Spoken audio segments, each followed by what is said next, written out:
tanong? Mr. Moderator. Kristo, Hindi po ito. yun. Mr. Moderator, ulitin kong tanong ha. Saan sinabi ng Diyos Ama na ang bata na yan, Maria, ay papangalanan mo siyang Kristo? Saan? Dinagdagan na Saan yung talata? tanong?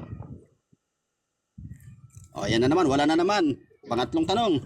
Saan talata sinabi ng Diyos kay Maria, no? Na sinabi ng anghel sa pamamagitan ng mensahe ng Diyos na ibinigay sa anghel at pinarating kay Maria. Saan sinabi, Maria, papangalanan mo ang bata na Kristo? Saan talata? Sagot. Sige, next question.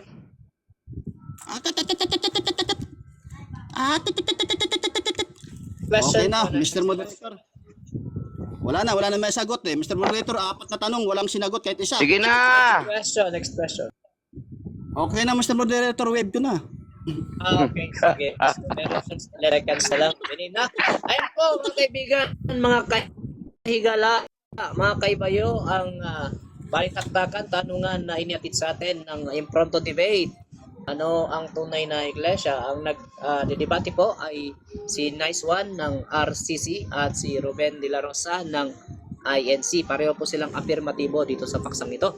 And of course, wag lang po shoutout po sa mga kapatid nating nasa baba. Sige lang, banatan lang kayo dyan. Basta ingat lang sa mga word na gagamitin para hindi po may report yung ating platform. Shoutout sa atin po 59 million na viewers, nag-60 na siya. Wag na po nating patagalin para po sa battle presentation. Let us proceed po from the RCC. Nice one. If your time starts now. Okay, ready tayo. Okay.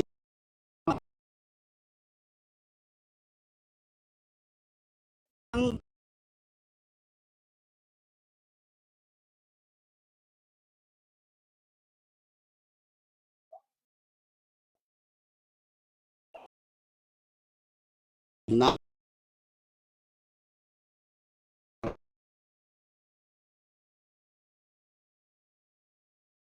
ng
korupsyon ng iglesia na yan, tapos sasabihin mo kay Kristo yan, hoy, gumising ka, ha?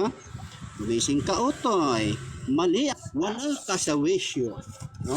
Unang-una, kapag sinabi mong iglesia, tunay na iglesia, hindi dito sa Pilipinas magsisimula at magpapalaganap papunta ron. Ano yun? Baliktad ang pagpapalaganap. Ang pagpapalaganap simula sa Jerusalem, papunta ng Roma, papunta ng Espanya, nakarating ng Pilipinas. Kaya ang ibong mandaragit mo, bakit? Dahil ang Pilipinas, may sulat ng ang pangalan na Pilipinas. Bakit Pilipinas? Kay King Felipe.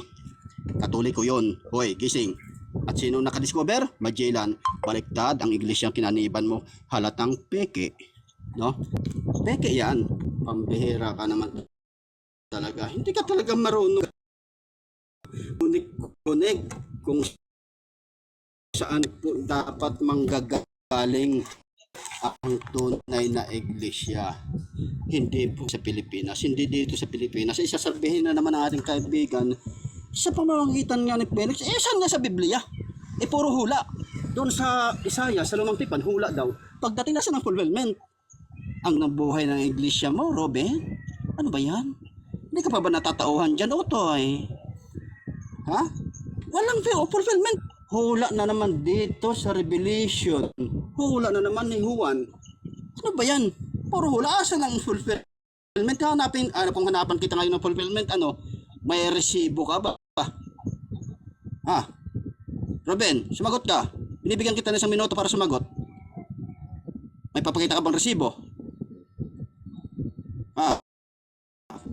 Pag hinanapan kita ngayon ng fulfillment, verbatim, wala, kaibigan. Lumayas ka, paano mapapala mo dyan sa ano na yan? Kita mo naman video ko kanina, plinig ko. Ano pa ba patutunayan mo dyan sa iglesia mong sira? Diba? Kapag sira ang iglesia, sira ang puno, hanggang ngayon sira. Tapos ipaglalaban mo pa. Ipaglaban mo yung tunay na tinayo ng Panginoong Kristo. Linaw-linaw ng Bible eh. No? Hindi mo nga matutulan eh. Tutulan mo yung Latin Bible na ginamit ko. No, Sacra Vulgata. Roma 16:19. Ang liwanag doon, et Ecclesia. Tinanong kita, saan dyan? Mayroong ba iglesia ni Kristo? Wala. O puro ka wala. Anong pagbabasihan mo? Puro wala. Lalo na yung dolo, no? Yung pinakahuli ko ng kaya winib ko na kasi wala nang saysay yung mga tanong eh. Dahil wala na rin saysay kasi yung nasagot. Naging bopols na yung sumagot dahil puro wala. Next ko na lang yan sasagot. Anong klase? Nagdebate pa tayo.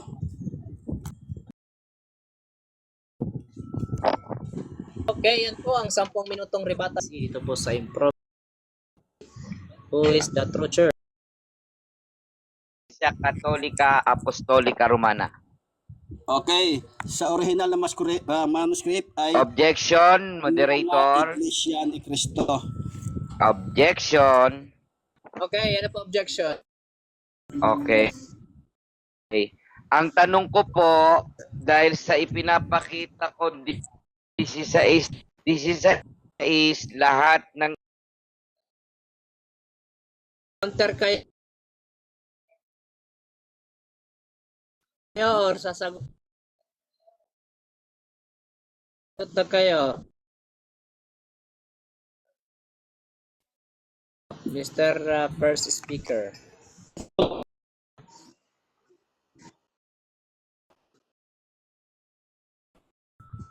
Sagot po, categorical. Multiple tanong. Ulit. ka. Okay, Catholic. Catholic yan, Catholic. Et Universa Ecclesia. Next question. Okay, next question. Ano ang ililigtas ni Kristo? Sapagkat ang lalaki namumuno sa kanyang asawa, gaya ng pamumuno ni Kristo sa kanyang katawan na walang iba kundi ang iglesia. Siya ang tagapagligtas nito. Alin ang ililigtas ni Kristo? Ang Katoliko o ang iglesia? Okay, ayon kay Pablo ay et Ecclesia, no? Et Universa Ecclesia ang